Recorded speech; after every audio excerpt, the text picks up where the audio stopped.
여호와는 나의 목자시니 내게 부족함이 없으리로다. 내 평생의 선하심과 인자하심이 반드시 나를 따르리니 내가 여호와의 집에 영원히 살리로다. 아멘. 사랑의 하나님 아버지, 은혜를 감사합니다. 이렇게 힘든 가운데에도 주님을 바라보며 살게 하시고 주의 은혜 가운데 있게 하여 주셨음을 감사합니다. 걸어간 성일 우리가 하나님 앞에 머리 숙여 예배합니다. 가정마다 주 앞에 영상으로, 그래서 모든 가족이 머리 숙여 예배하는 이 시간 주님께서 우리와 함께하여 주실 줄을 믿습니다. 곳곳마다 좌정하여 주시고 임재하여 주시옵시고 내리시는 은혜로 우리 모두를 채워 주시옵소서. 은총으로 함께하여 주시옵시고 충만한 역사로 채워 주시옵소서. 가정의 예배 가운데 함께하여 주시며 우리의 예배 가운데 저 놀라운 영광 나타나게 하여 주실 줄을 믿사오고 예수님의 이름으로 기도드리옵나이다. 아멘.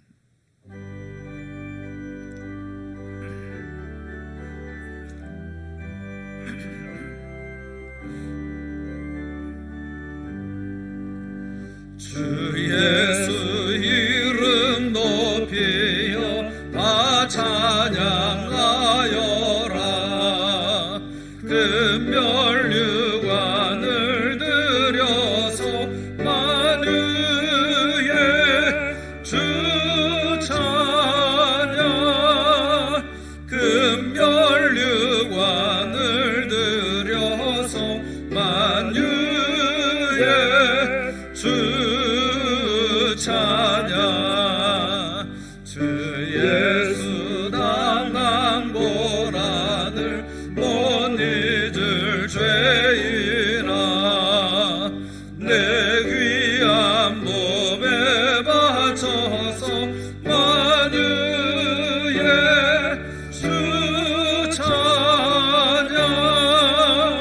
내 귀한 몸에 바쳐서 만유의 주 찬양.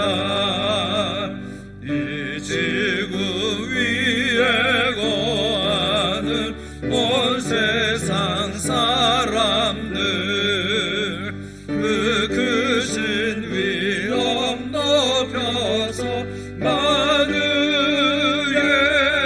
주 찬양. 그 크신 위엄 높여서 만유의 주 찬양. 주 믿는 성도 다 함께 주 앞에 엎드려 무궁한 노래 불러서 만유의 주 찬양. 무궁한 노래 불러서 만유의 주 찬양. 아멘.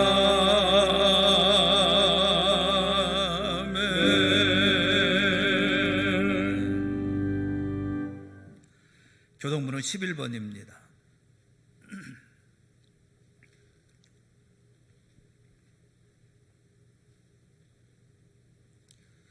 여호와여, 의의 호소를 들으소서. 나의 울부짖음에 주의하소서. 거짓되지 아니한 입술에서 나오는 나의 기도에 귀를 기울이소서. 주께서 나를 판단하시며 주의 눈으로 공평함을 살피소서.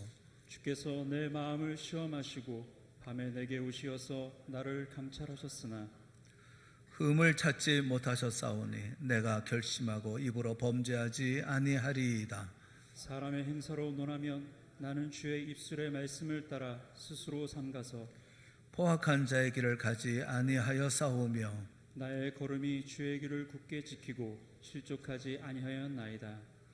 하나님이여, 내게 응답하시겠으므로 내가 불러 싸우니 내게 귀를 기울여 내 말을 들으소서. 주께 피하는 자들을 그 일어나 치는 자들에게서 오른손으로 구원하시는 주여, 주의 기이한 사랑을 나타내소서. 아멘. 사도신경으로 신앙 고백하겠습니다.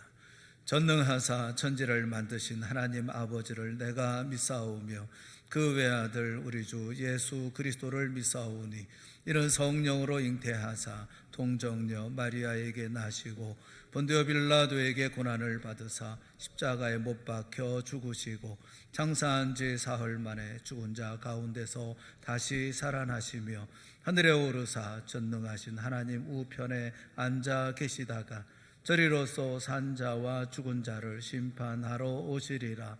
성령을 믿사오며 거룩한 공회와 성도가 서로 교통하는 것과 죄를 사하여 주시는 것과 몸이 다시 사는 것과 영원히 사는 것을 믿사옵나이다. 아멘.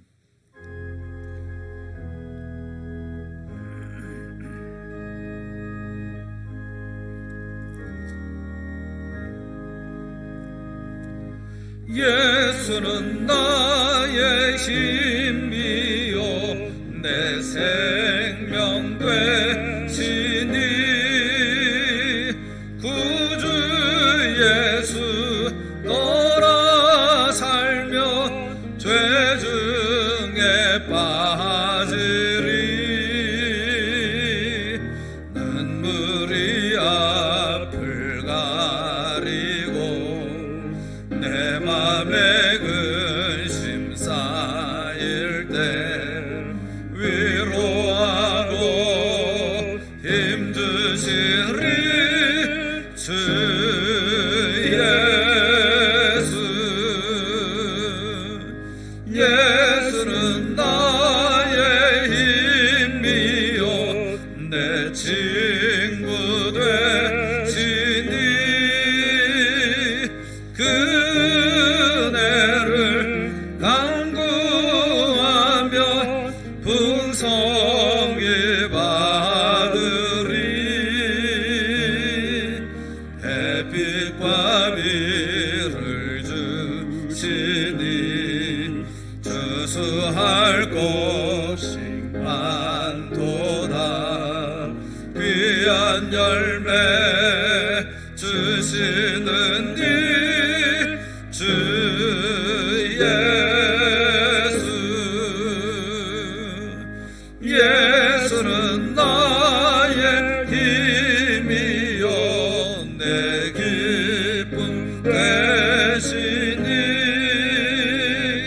그 명령을 준행하여 늘 충성하겠네 주야로 보호하시며 바른 길 가게 하시니 의지하고 따라가리 주 예수. 예수는 나의 힘이요 내 소망 되시니 이 세상을 떠나갈 때 곧 영생 얻으리 한없는 복을 주시고 영원한 기쁨 주시니 나의 생명 나의 기쁨 주 예수.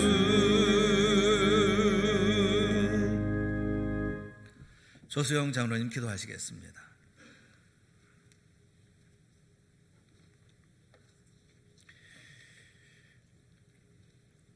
아버지 하나님, 코로나19 바이러스가 창궐하는 이 세상 가운데 저희들을 지켜주시고 지난 한 주간도 하나님의 은혜 가운데 설계하여 주신 아버지 하나님, 이 시간 진심으로 감사를 드리옵나이다. 이번 코로나 사태로 하나님께서 주신 우리의 일상의 생활이 얼마나 하나님의 귀한 축복이고 소중한 것을 오늘 다시 한번 깨달으며 그동안 평안한 가운데 저희들이 예배당에 나와 하나님께 예배하는 것이 하나님의 귀한 축복임을 다시 한번 깨닫게 하신 아버지 하나님, 진심으로 감사를 드리옵나이다. 그동안 저희들 너무도 많은 축복을 누리면서 감사하지 못하였고 또 더 많은 것을 바라며 그것을 위해서 너무나 많은 것을 잃어버리며 하나님의 뜻 가운데 살지 못한 저희들 이 시간 용서해 주시옵고 긍휼히 여겨 주시옵소서.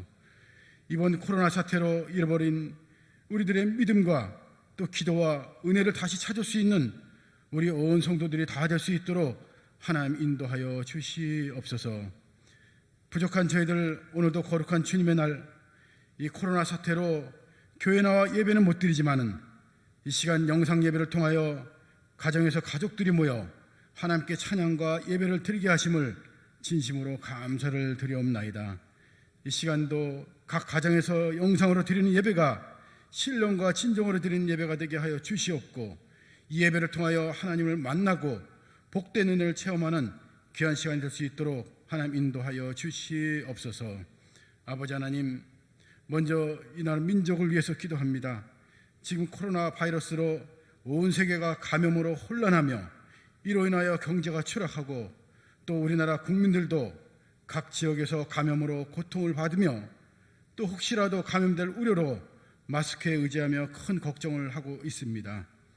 모든 질병 중 하나도 너에게 내리지 아니하리니 나는 너희를 치료하는 여호와라 말씀하신 아버지 하나님, 이 나라 온 국민을 지켜 보호하여 주시옵고 혹시라도 이 감염으로 우리들의 삶이 지장받지 않게 하여 주시옵고 또한 하나님께서 저희들이 드리는 이 예배와 믿음의 삶이 또 소화되지 않도록 인도하여 주시옵소서. 또한 가뜩이나 어려운 이 경제 여건 가운데 이번 코로나 바이러스 사태로 더욱더 경제가 어려워지고 있습니다. 하나님께서 은혜 허락하여 주시어 이번 사태가 속히 진정되고 이 바이러스가 물러가게 하여 주시어 우리들의 삶이 안정되고 또 맡겨주신 복음의 사명을 온전히 감당할 수 있는 저희들의 삶이 될 수 있도록 하나님 인도하여 주시옵소서. 아버지 하나님, 우리 동산교회를 위해서 기도합니다. 우리 교회가 이번 사태로 다시 한번 하나님께서 맡겨주신 교회의 사명을 깨닫고 교회가 빛과 소금의 역할을 온전히 감당하여 이 세상을 정화하고 그리스도인들이 참 진정으로 구별된 삶을 통하여 믿음으로 사랑을 전하고 교회보다 이 교회 밖을 위하여 주님의 뜻을 펼칠 수 있는 참다운 우리 성도들이 다 될 수 있도록 하나님 인도하여 주시옵소서. 특별히 우리 교회에 연로한 어르신들이 많이 있습니다. 하나님께서 보호하여 주시옵고 이 코로나로 어려움을 당하지 않도록 하나님께서 지켜 보호하여 주시옵소서. 오늘도 영상으로 귀한 말씀을 전하실 우리 담임 목사님, 성령 하나님께서 함께 주시어 말씀의 능력을 주시고 선포하시는 말씀마다 하나님의 역사가 나타나게 주시어 말씀을 듣는 저희들 큰 은혜가 되는 귀한 시간이 되게 하여 주시옵소서. 이 시간도 모든 예배를 주관하시고 홀로 영광 받아 주실 것을 간절히 바라옵고 원하오며 모든 말씀 예수님의 이름으로 기도하옵나이다. 아멘.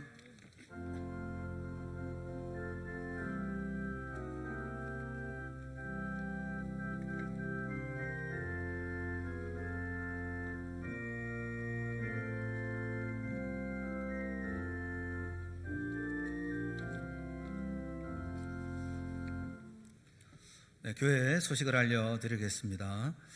코로나19로 인해서 주일 예배, 오후 예배, 수요 예배, 금요일 기도회, 구역 예배, 각종 모임 이번 주간은 드리지를 않습니다. 하지만 모든 예배, 주일 예배 1부, 2부, 그리고 오후 예배, 2시 반 예배, 또 수요 예배, 금요 기도회 실시간으로 가정에서 영상을 통해서 함께 참여하실 수가 있습니다.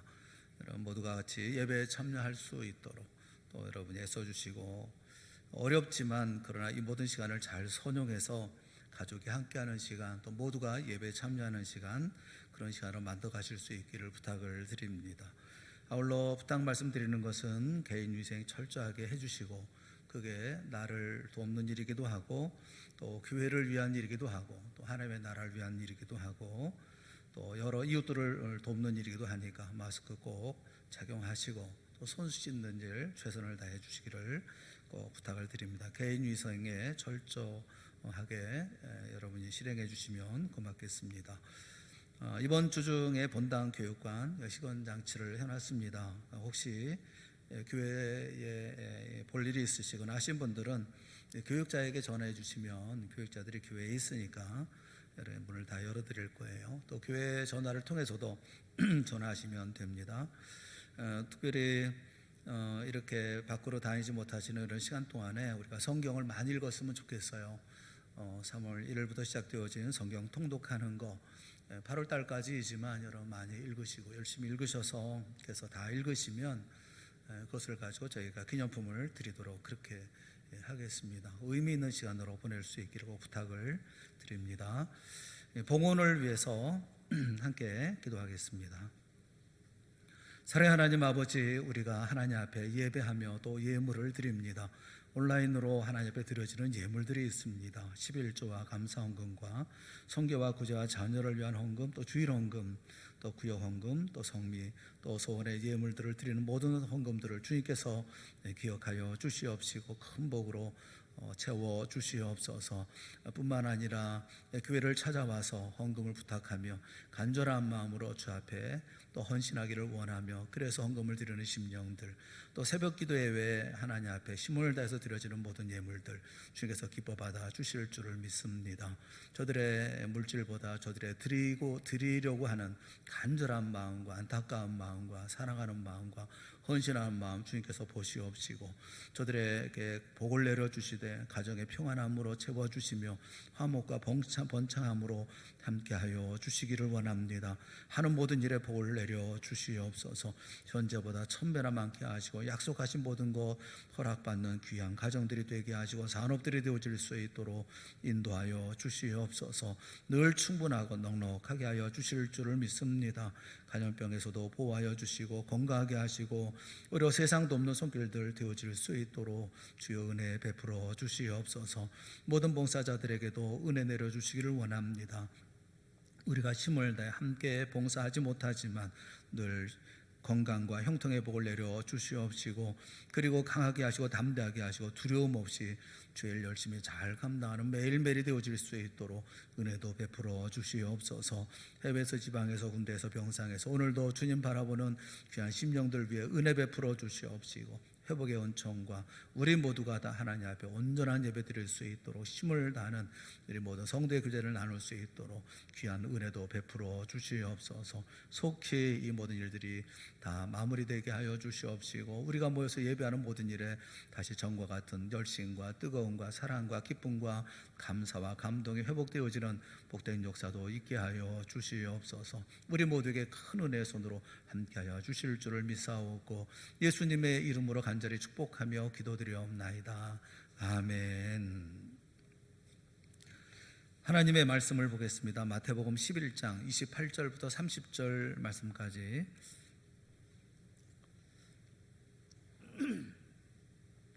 마태복음 11장 28절부터 30절 우리 다 같이 함께 봉독하겠습니다. 수고하고 무거운 짐진 자들아 다 내게로 오라. 내가 너희를 쉬게 하리라.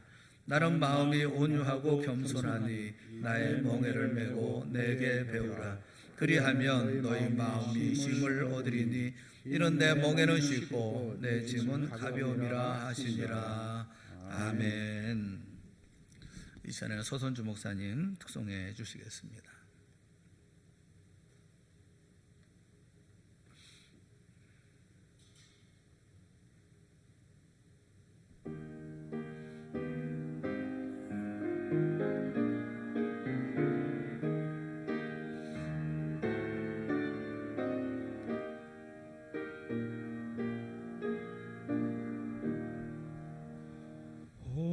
신실하신 주 내 아버지여 늘 함께 계시니 두려움 없네. 그 사랑 변찮고 날 지키시며 어제나 오늘이 한결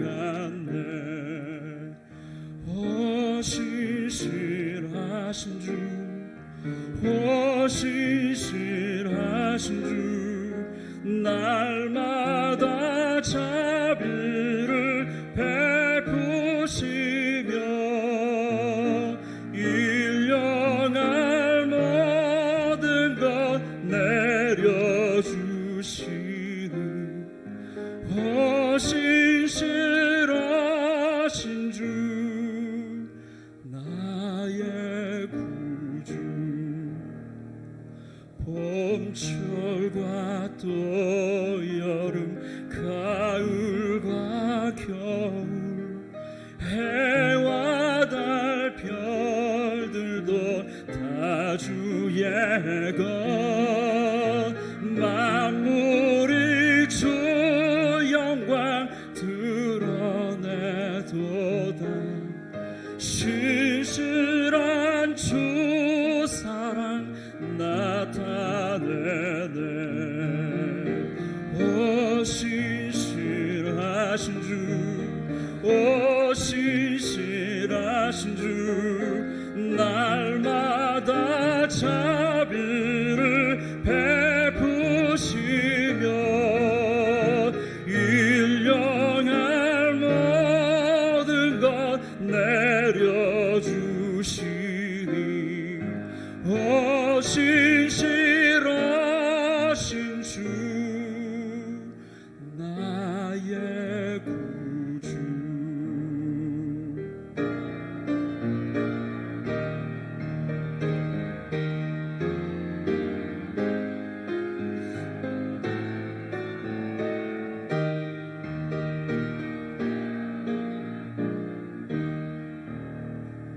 내 죄를 사하여 안위하시고 주 친히 오셔서 인도하네 오늘의 힘되고 내일의 소망 주만이 만복을 내리시네 오 신실하신 주 오 신실하신 주 날마다 자비를 베푸시며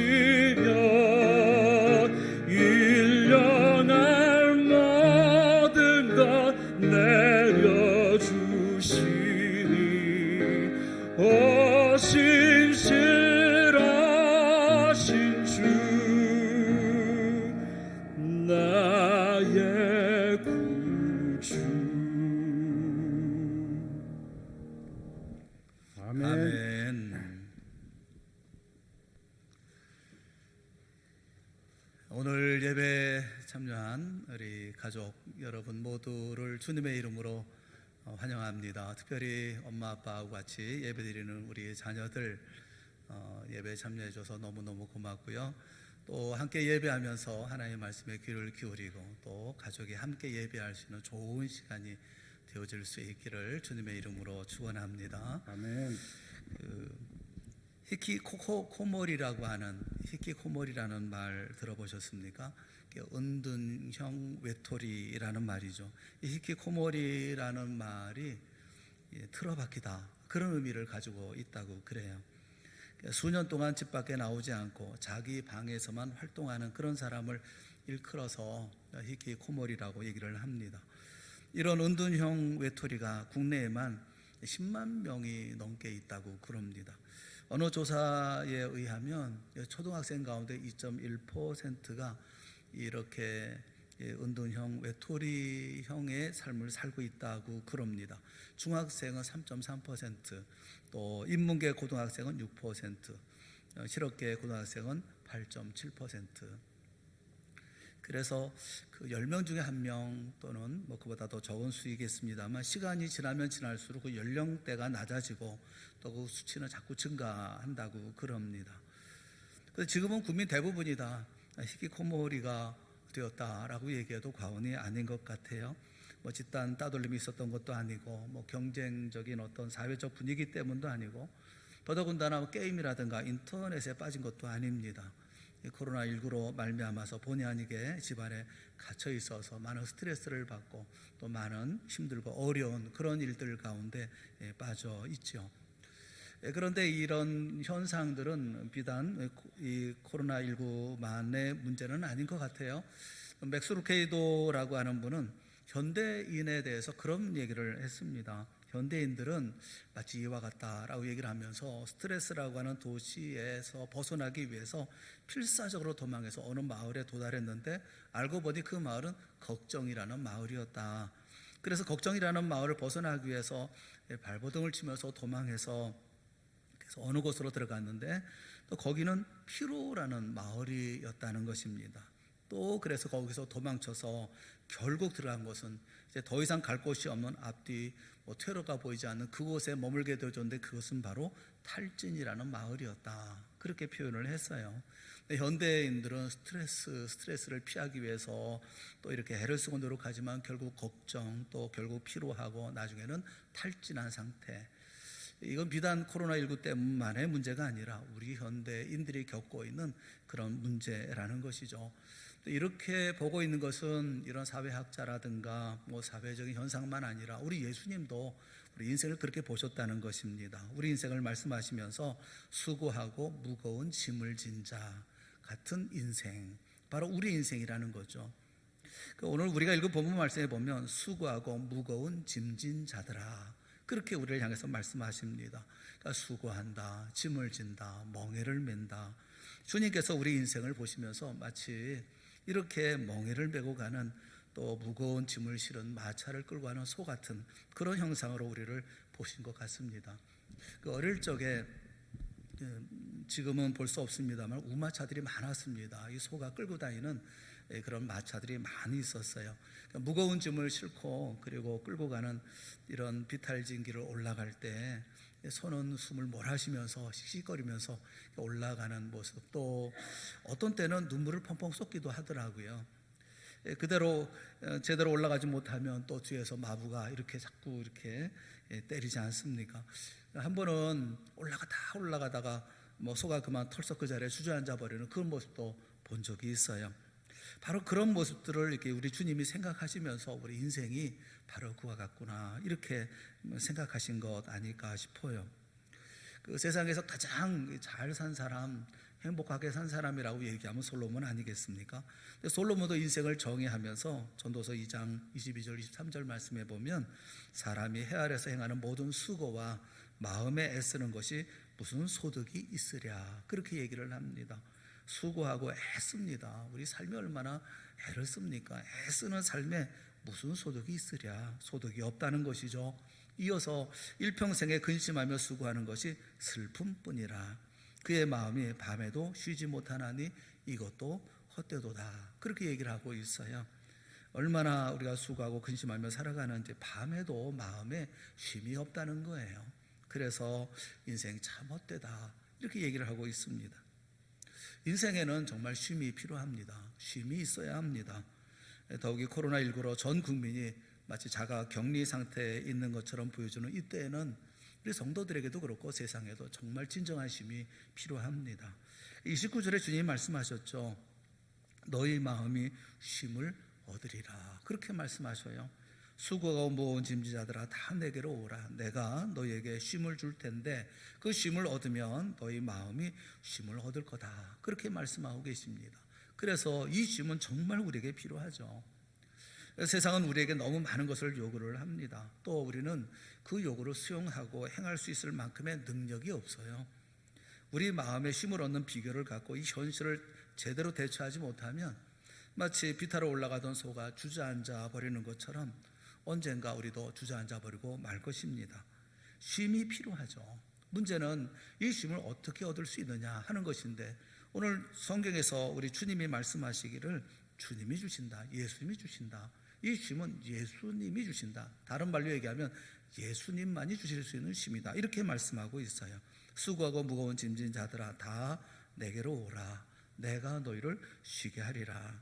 우리 가운데 피곤하고 삶의 무게가 너무 버겁게 느껴지는 이런 분들은 말씀을 들으면서 오늘 본문에 있는 말씀을 묵상하고 또 할 수 있으면 외울 수 있기를 바랍니다. 수고하고 무거운 짐지자들아 다 내게로 오라. 내가 너희를 쉬게 하리라. 이 말씀이 사랑하는 우리 주님의 말씀으로 여러분에게 들려질 수 있는 이런 시간이 되어질 수 있기를 주님의 이름으로 축원합니다. 저는 이 설교를 준비하면서 저 자신에게도 물어봤어요. 저에게는 이런 쉼이 있는가? 나는 이런 쉼을 가지고 안식을 누리고 있는가? 이런 생각을 좀 해봤어요. 어떤 분들은 너무 힘들고 어렵고 괴롭고 또 피곤하기도 하지만 예수님이 주시는 쉼이 있기 때문에 내가 견뎌낸 것이 아니겠습니까? 뭐 힘들어 어려운 일들도 있지만 견딜 수 있었던 것, 내가 이것을 지내올 수 있었던 것은 또 주님께서 내게 쉼을 주셨기 때문이 아닙니까? 뭐 이렇게 또 오히려 반문하는 분들도 계십니다. 근데 우리의 개념으로만 이렇게 아마 그랬을 거다라는 추정으로만 이렇게 얘기할 것이 아니라 실제로 예수님이 주시는 이 쉼을 누리는 실감나는 신앙생활을 해야 되지 않겠습니까? 말로는 쉰다고 하면서 실제로는 쉬지 못하는 그런 모습을 당연한 것처럼 받아들이면서 신앙생활을 한다면 우리 신앙생활에 정말 중요한 것을 우리가 놓치고 살고 있는 것이죠. 정말 쉬어야 할 쉼을 놓치고 살고 있다고 한다면 그거 참 어리석은 일이 아니겠습니까? 정말로 우리는 주님 안에서 쉬는 사람이 되어야 합니다. 쉼을 얻어야 합니다. 아무리 스트레스가 짓눌른다 하더라도, 아무리 힘들고 어려운 일을 만난다 하더라도 우리 마음의 평안을 유지할 수 있는 쉼이 우리에게는 있어야 합니다. 성도들은 당연히 이 쉼을 찾아야 하고 이 쉼을 갖고 살아야 합니다. 그래야 쓰러지지 않고, 그래야 주저하지 않고, 그래야 앞을 향해서 나아갈 수가 있는 거예요. 오늘 이 쉼을 우리 주님께 다 받는 여러분 모두가 다 되어질 수 있기를 주님의 이름으로 축원합니다. 여러분의 가정에 또 여러분의 삶 속에 여러분의 인생 속에 주님께서 주시는 쉼을 누리고 소유할 수 있기를 바랍니다.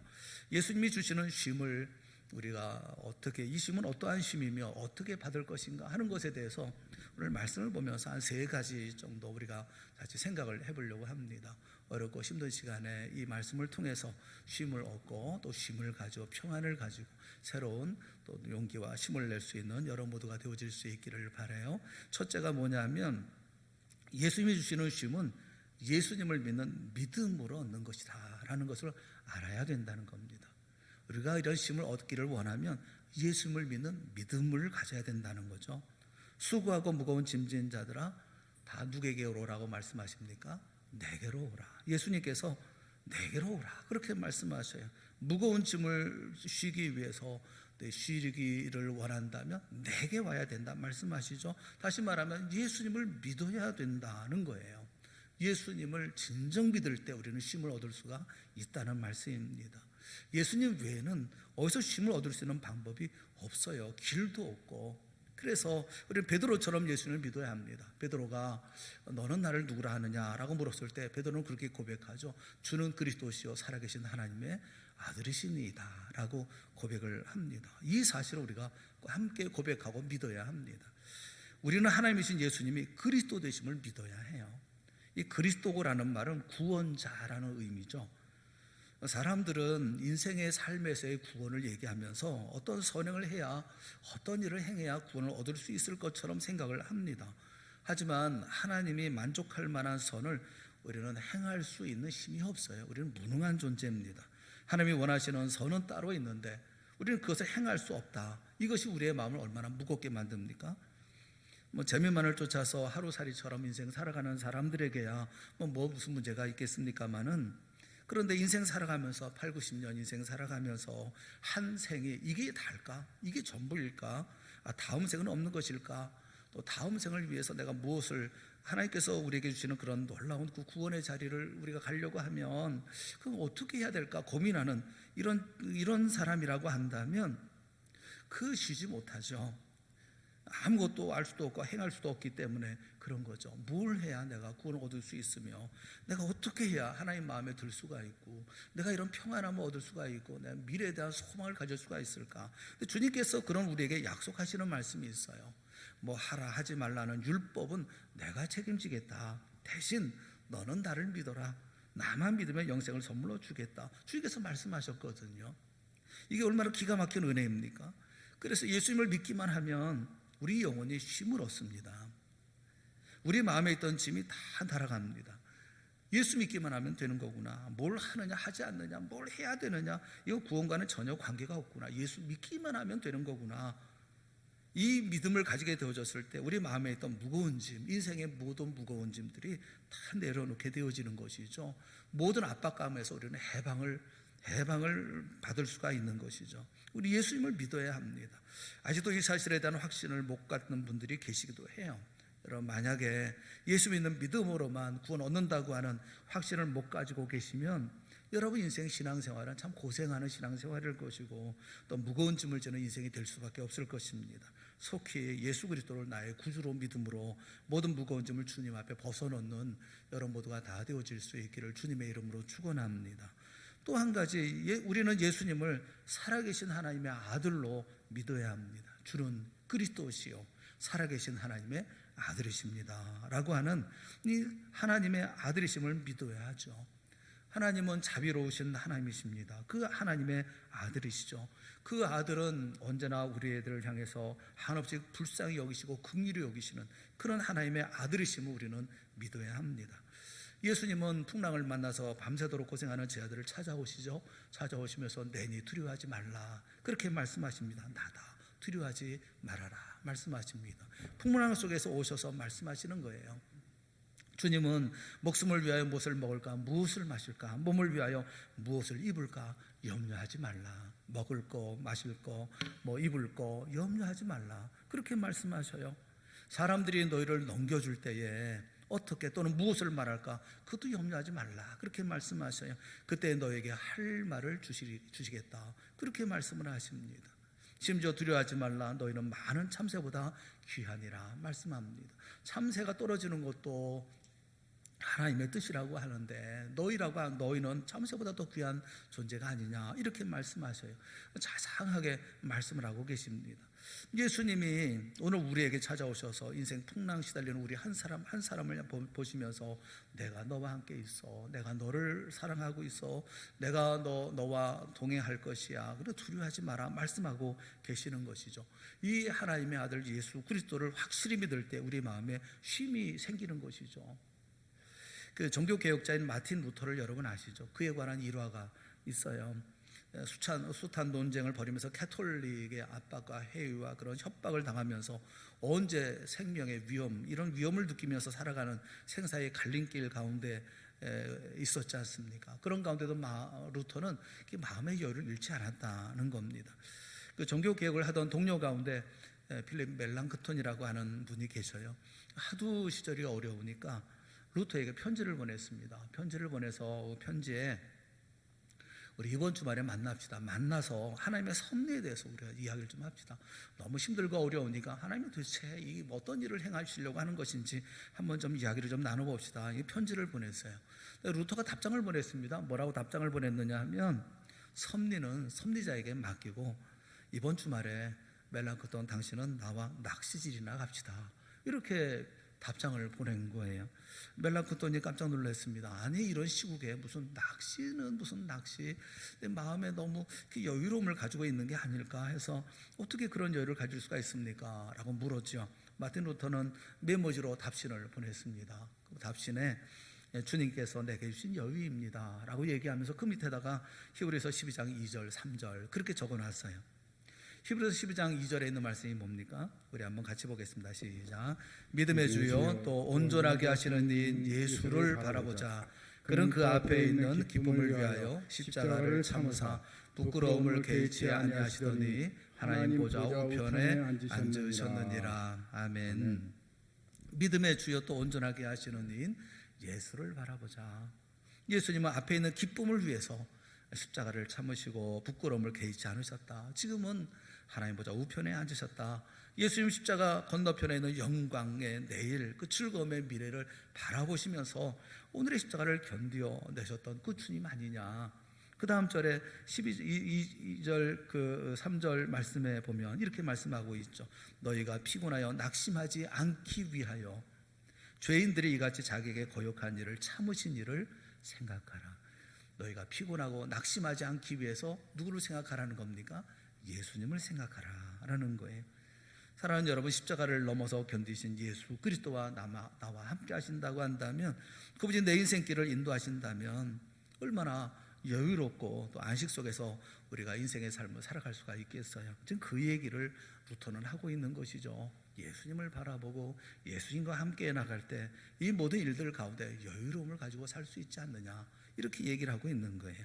여러분, 우리는 우리를 세상에 혼자 두지 아니하시는 예수님을 믿습니다. 우리는 혼자 걸어가지 않습니다. 주님이 약속하셨어요. 마태복음 28장 19절에 볼지어다 내가 세상 끝날까지 너희와 항상 함께 있으리라 약속하셨습니다. 이 말씀은 세상 끝날까지 너희와 항상 함께 걸어가겠다, 그렇게 약속하고 계시는 말씀이에요.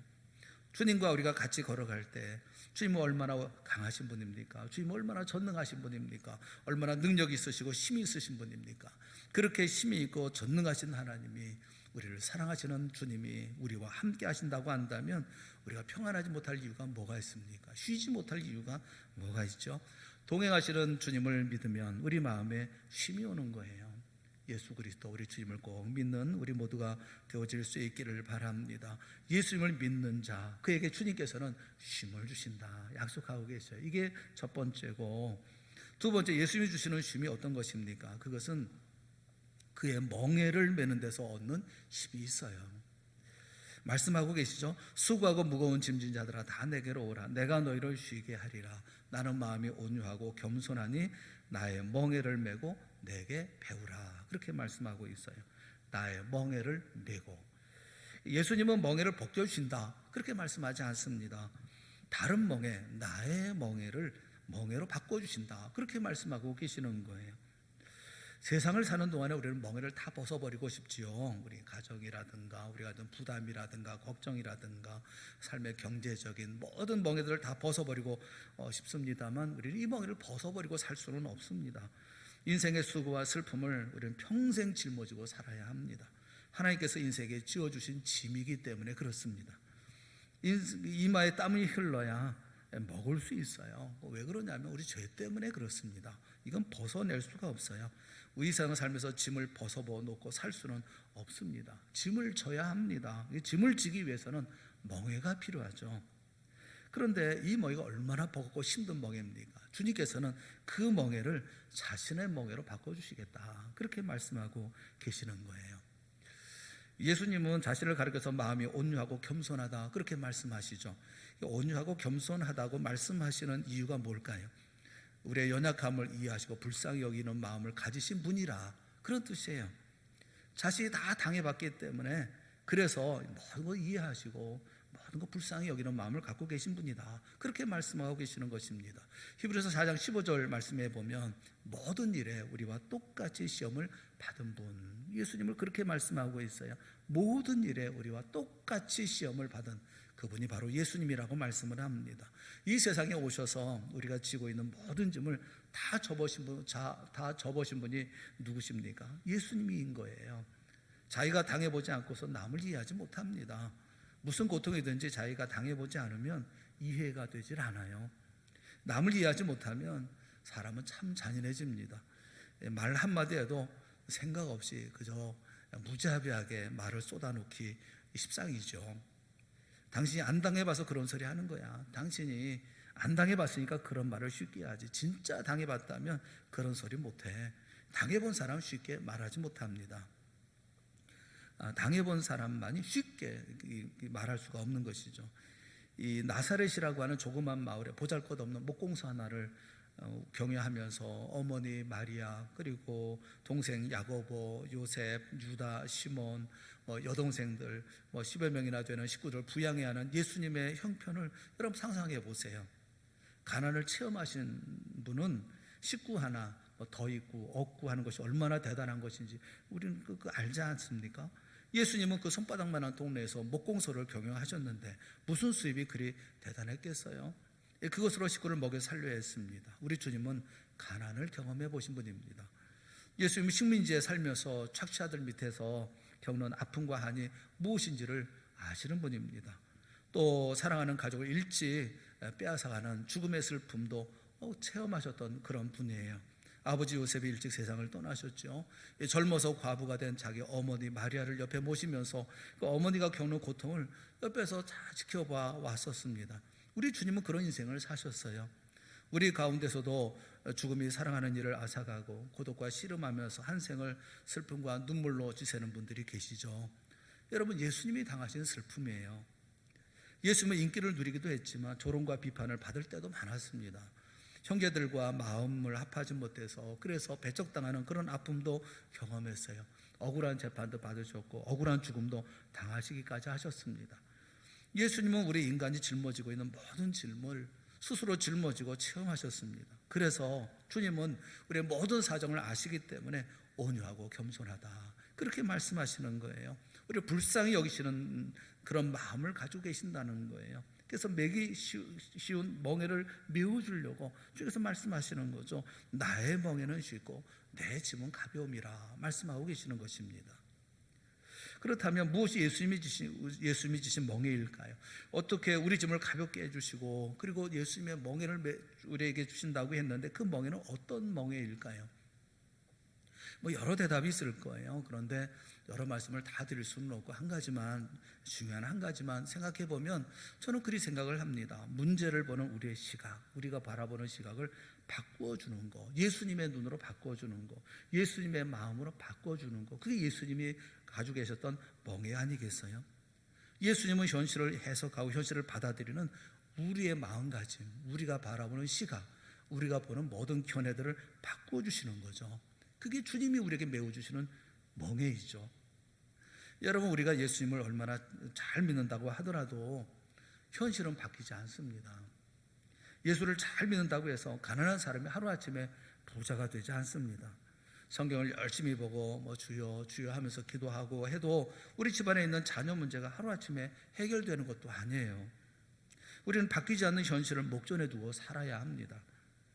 날마다 일어나면 그 문제가 여전히 우리 앞에 놓여 있어요. 날마다 눈을 뜨면 지겹게 반복되는 일들을 계속해야 합니다. 직장에 가도 상황은 변하지 않아요. 하지만 예수님을 만나고 나면 문제를 보는 우리의 눈이 달라집니다. 죽지 못해 사는 인생이 아니라 하나님의 영광을 위해 사는 인생이 되어지기 때문에 그렇습니다. 인생을 새롭게 발견하는 것이죠. 예수님이 눈을 뜨게 해주시는 것입니다. 고린도후서 10장 31절에 중요한 말씀이 있어요. 그런즉 너희가 먹든지 마시든지 무엇을 하든지 다 하나님의 영광을 위하여 하라, 그렇게 말씀하고 있어요. 먹든지 마시든지 무엇을 하든지 하나님의 영광을 위해서. 날마다 아침이 되어지면 똑같이 음식을 만들고 또 하루에 3번씩 또 밥도 먹어야 되고, 이 주부에게는 이게 보통 짐이 아니죠. 청소하고 하는 모든 일들, 요즘에는 집안에서만 일합니까? 밖에 나가서 일도 해야 되고. 그러면 인생 살면서 내 이름은 뭐야? 내 인생은 뭐야? 난 이걸 위해 살아가는 건가? 이런 생각도 하게 되어지지 않습니까? 내 인생의 삶은 이렇게 하다가 끝나버리고 마는 건가? 의미는 뭐야? 이런 생각도 하시고, 또 그럴 때는 또 절망하기도 하고 또 좌절하기도 하고 하지 않습니까? 그렇지만 예수님을 만나고 그분의 손에 의해서 내가 다듬어지고 나서 보니까 이렇게 하는 모든 것들, 작은 일로부터 큰 일에 이르기까지 먹고 마시는 것까지 하나님의 영광을 위해서 내가 하는 것이라는 것을 발견하게 되어지는 것입니다. 이게 하나님의 영광을 위해서 하는 것이구나. 이런 일들을 통해서 하나님의 영광을 받으시는구나. 아무리 내 생활이 평범하다 할지라도 하나님이 기뻐하시는 산제사가 된다는 사실을 깨닫는 거죠. 로마서 12장 1절에 보면 너희 몸을 하나님이 기뻐하시는 거룩한 산제사로 드리라. 이는 너희가 드릴 영적 예배니라. 그렇게 말씀하고 있어요. 거룩한 산제사로 드리고 이게 영적 예배다라는 거예요. 비록 거지 나사로와 같이 가난하고 어렵고 힘든 인생을 살지만 그 인생 자체가 하나님의 영광이 되고 하나님 앞에 산제사가 된다는 이런 사실을 깨닫게 되어지는 것이죠. 보는 관점이 달라지는 거예요. 나의 현실, 나의 문제, 내가 안고 있는, 내가 지고 있는 짐을 보는 눈이 달라지는 것입니다. 해석이 달라지는 거예요. 그래서 일이 잘 풀려지게 되어질 때는, 잘 풀리지 않을 때에는 하나님 잘 해결해 주실 거야. 우리 하나님께서 틀림없이 합력하여 선을 이루게 해주신다고 약속해 주셨으니까 길을 열어주실 거야. 이런 믿음을 갖게 되어지는 것이고요.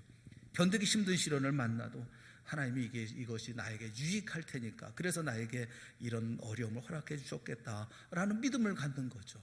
또 일이 잘 되어지고 잘 풀려지고 또 많은 것을 얻게 되어지면 그러면 그것 때문에 우쭐거리지 않습니다.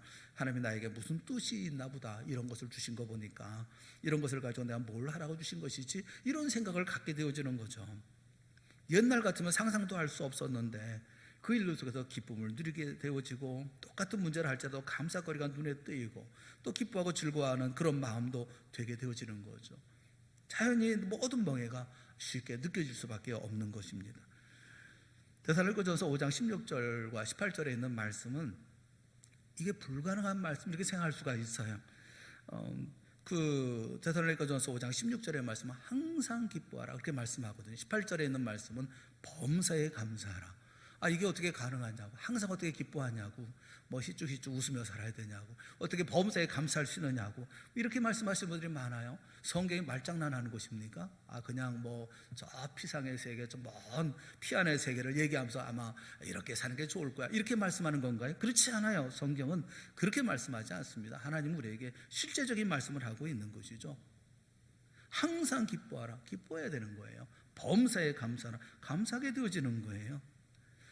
성도들에게는 이 일들이 이렇게 살아야 된다는 겁니다. 똑같은 문제를 놓고도 전에는 무거운 짐으로 생각했지만 이제는 그렇게 보이지 않는다는 것입니다. 그래서 이런 모든 것들을 지고 나아갈 수 있다는 것이죠. 어떤 권사님이 젊었을 때 겪었던 한 사건을 놓고서 말씀하신 적이 있어요. 간증이죠. 간증하면서 그런 말씀을 해요. 이분이 젊었을 때 수만 마리나 되는 닭을 사육하는 양계장을 경영했다고 합니다. 뭐 이 닭들을 다 치면서 이렇게 하는 양계장을 했었는데 어느 날 저녁에 그만 화재가 났다는 거예요. 화재가 나서 몽땅 다 타버렸다는 겁니다. 뭐 거기 있는 닭이고 뭐고 다 타버리고 만 거죠. 너무너무 기가 막혀가지고, 그래서 그냥 털썩 주저앉고 하나님 앞에 엉엉 울면서 그렇게 울부짖어 기도했다는 겁니다. 하나님 왜 이러시는 겁니까? 왜 나한테 이렇게 하시는 겁니까? 그러면서 탄식하고 절망을 했다는 거예요. 근데 땅을 치고 울면서 통곡하면서 그러고 있는데 갑자기 무슨 생각이 떠오르냐 하면 그런데 오늘 밤 만약에 남편이 서울 가지 않고 여기 있었다면 하는 생각이 들더라는 겁니다. 그럼 그 사람 성격으로 봐서 닭 몇 마리라도 건지겠다고 불 속으로 뛰어들어갔을 것이고, 그랬다면 남편은 어떤 일을 당했을지 모르겠다, 이런 생각이 든다는 거예요.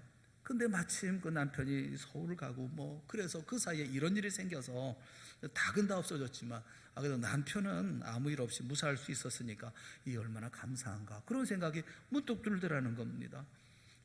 하나님 앞에 그래서 생각해보니 너무 감사해서 감사 기도를 드렸어요. 하나님 감사합니다. 닭이고 뭐고 재산은 다 날아갔지만 그래도 정말 소중한 남편 건재하게 건강하게 남아있어서 정말 감사합니다. 뭐 이렇게 기도하다가 또 다른 생각이 들더랍니다. 내가 입으로만 감사해서 하면 되겠나, 하나님 앞에 감사한다면 진짜 감사의 표를 해야지, 뭐 그래서 헌금하겠다는 생각이 들었는데 뭐 할 게 있어야죠. 남은 게 있어야죠. 권사님 말 그대로 표현하자면 빗자루 가지고 싹싹 쓸듯이 집안에 있는 모든 걸 다 쓸어 담아서 하나님 앞에 드렸다, 그렇게 말씀을 해요. 하나님 감사합니다. 뭐 이제 그 다음에 하나님께서 알아서 해주세요. 나한테는 이제 아무것도 없습니다, 이러면서 기도하면서 했다는 거예요. 오래전 젊었을 때 이야기인데, 그 후로 하나님께서 그 가족 식구들이 다 인정할 만큼 또 모두가 실망하지 않을 만큼 큰 은혜를 베풀어 주셨다는 겁니다. 그리고 간증하고 또 이렇게 감사하는 그런 이야기를 들었어요.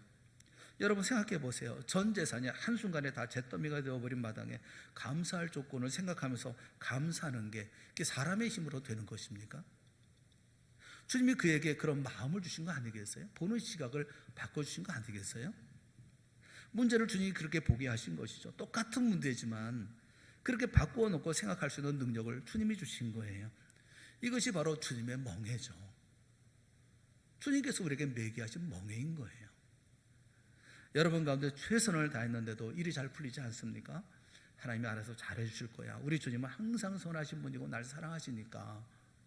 여러분 그렇게 생각하셔야고 그렇게 믿어야 되지 않겠어요? 또 그런가 하면 또 생각지 않은 일이 잘 풀렸습니까? 여기 하나님의 뜻이 있나 보다, 이런 생각을 가져야 되는 것이죠. 이렇게 주님이 주시는 은혜로 나는 얼마든지 견딜 수 있어. 그럴 때 이 모든 멍에는 가벼운, 내게 주어진 짐은 다 가벼운 짐이 되어주는 거죠. 이게 주님이 내어주신 멍에라고 저는 생각해요. 사람이 생각을 어떻게 하느냐에 따라 죽기도 하고 살기도 합니다. 짐이 무겁기도 하고 가볍기도 하고요, 행복하기도 하고 불행하기도 한 거예요. 사랑하는 여러분, 우리는 이 땅의 삶을 살아가면서 세상 사람들이 원하는 것 바라보며 사는 사람들이 아니잖아요. 우리 주님을 바라보며 삶을 살아가는 사람들 아닙니까? 주님이 우리에게 주시는 주님의 멍에를 메고 우리는 삶을 살아야 합니다. 그럴 때 그 모든 짐은 쉼을 얻게 되어지는 가벼운 짐이 될 줄로 믿습니다. 우리 모두가 주님의 짐을 멍에를 메고, 그리고 우리에게 주어진 짐을 기쁨으로 감사함으로 찬송하며 이 모든 짐을 지고 나아가는 우리 모두가 되어질 수 있기를 주님의 이름으로 축원합니다. 세 번째는 주님이 주시는 쉼은, 마지막 한 가지는 예수님을 배우는 데서 얻는 거예요. 29절 말씀에 보면 나의 멍에를 메고 내게 배우라, 그렇게 말씀하셔요. 이 배우라라는 말씀은 뭐냐면 순종하라는 거죠. 순종. 요한복음 13장 15절 말씀에 보면 내가 너에게 행한 것 같이 너희도 행하게 하려 하여 본을 보였노라. 순종하는 것, 예수님을 보고 배우고 순종하는 것이죠. 예수님께 가서 배우면 순종해야 되는 거 아니겠어요? 날마다 우리가 말씀을 묵상하는 이유가 뭡니까? 순종하기 위해서 그렇죠. 주일마다 우리가 예배 중에 말씀을 듣는 이유가 뭡니까? 말씀대로 살기 위해서 그런 거 아니겠어요? 사랑하는 여러분, 오랫동안 신앙생활을 오신 모든 분들에게 저는 이렇게 도전하고 싶어요. 여러분은 예수님이 그리스도시요 하나님의 아들이심을 믿습니다. 또 예수님이 여러분의 생각을 바꾸어 주신 것도 믿습니다. 문제에 직면할 때마다 주님이 주시는 시각으로 문제를 보는 눈이 여러분에게도 있다는 것을 믿어요. 그래서 어떤 때는 감사하려고도 하고 어떤 때는 기뻐하기도 합니다. 그런데 교회를 다니시는 분들 가운데 많은 분들이 아직도 주님이 주시는 그 쉼을 누리지 못하고 허둥대고 있는 모습을 자주 봐요. 걱정도 많고 근심도 많고 무슨 일만 터지면 전전긍긍합니다. 조금만 상황이 어려워지면 마음의 힘이 몽땅 다 날아가 버리고 안 믿는 사람하고 별다른 차이가 없는 믿음을 보이는 그런 성도들이 있어요. 그 이유가 뭡니까? 왜 그렇습니까? 순종하지 않기 때문에 그런 거죠. 순종하지 않아서요. 예전 얘기해서 죄송하지만 지금이야 다 기계로 다 모내기 다 하지 않습니까? 근데 예전에는 소를 몰고 들어갔거든요. 소로 몰고 들어가서 모내기도 하겠는데 모내기 하기 전에 전부 다 땅을 다 일구지 않습니까? 근데 그 소를 이렇게 보면 그 소로 이 밭에 이게 논을 가는 것도 쉬운 일은 아니에요. 어떤 때는 소가 말을 잘 안 들어요. 지시하는 대로 가면 일도 빨리 끝나고 뭐 소도 수월하고 서로 좋을 텐데 무슨 생각이 하는지 뭐 가다 옆으로 빠지기도 하고 뭐 딴 길로 가기도 하고 자꾸 말씀을 피웁니다. 그러면 농부가 가만히 있나요? 뒤에서 또 이제 매를 들고 매를 때리고 그러잖아요. 생각해 보면 참 소도 멍청하다 그런 생각이 들어요. 하라는 대로 순종하면 매도 안 맞고 뭐 저도 편하고 뭐 일도 빨리 끝나고 좋을 것 같은데 순종 안 하니까 참 어렵더라고요. 여러분, 오늘 우리가 잘못하면 그렇게 살 수 있는 것 아니겠어요? 주님께서 말씀하시면 순종하면 편하잖아요. 모든 책임을 주님께 맡기면 되잖아요. 주님은 사랑하라고 명령하는데 우리는 사랑하지 않고 자꾸 옆으로만 빠집니다. 그 주님께서 우리의 마음에 그 갈등을 우리 마음속에 그래서 갈등이 생겨요. 용서하는데 왜 용서가 안 됩니까? 세상 사랑하지 말고 하나님만 사랑하는데 왜 자꾸 세상을 향해서 눈을 돌립니까?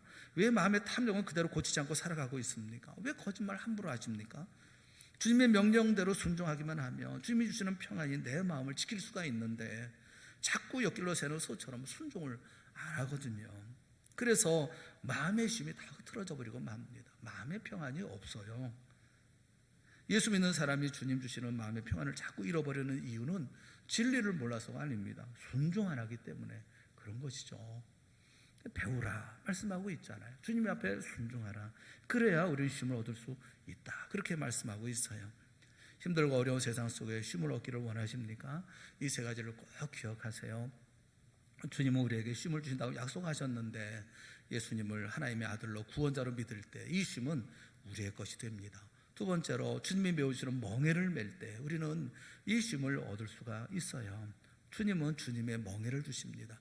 주님처럼 문제를 보는 눈을 바꾸어 주시죠.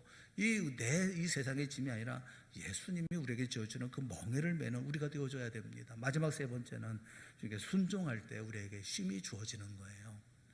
우리 모두 이 마음의 쉼을 가지고 세상 이기는 주님의 자녀들이 다 될 수 있기를 주님의 이름으로 축원합니다.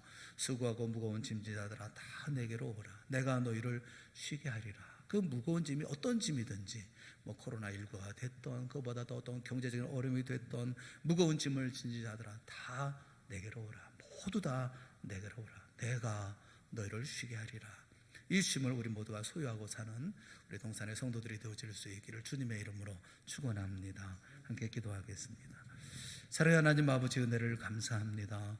우리에게 이와 같은 쉼을 이미 허락하셨음에도 우리 다 알지 못하고 또 눈먼 소경처럼 우리 마음대로 살았음을 주여 용서하여 주시옵시고, 말씀에 눈뜨게 하여 주시옵시고, 주의 교훈에 귀 열어 듣게 하여 주시옵시고, 진정 어렵고 힘든 가운데 동분서주하고 어찌할 줄 몰라서 이렇게 허둥지둥하는 우리가 되지 않게 하시고, 그 가운데 평안함으로 쉼 속에서 하나님의 역사를 이루어 나가는 우리 모든 성도들이 되어질 수 있도록 은혜 베풀어 주시옵소서. 이때까지 주의 놀라운 은혜 가운데 살아왔습니다. 앞으로도 주의 사랑 속에 살아갈 줄로 믿습니다. 우리 사랑하는 동산의 모든 가정들마다 큰 은혜 베풀어 주셔서 바른 곳에서 바른 자리에서 바른 일을, 그리고 힘있고 능력 있게 감당해 나아갈 수 있는 믿음의 용사들이 다 되어질 수 있도록 은혜 베풀어 주시옵시고, 세상 사랑 경험하지 못하는 예수 그리스도 안에서의 쉼과 평안을 누리는 우리 모든 성도 되게 하여 주시옵소서. 예수님의 이름으로 간절히 기도드리옵나이다. 아멘.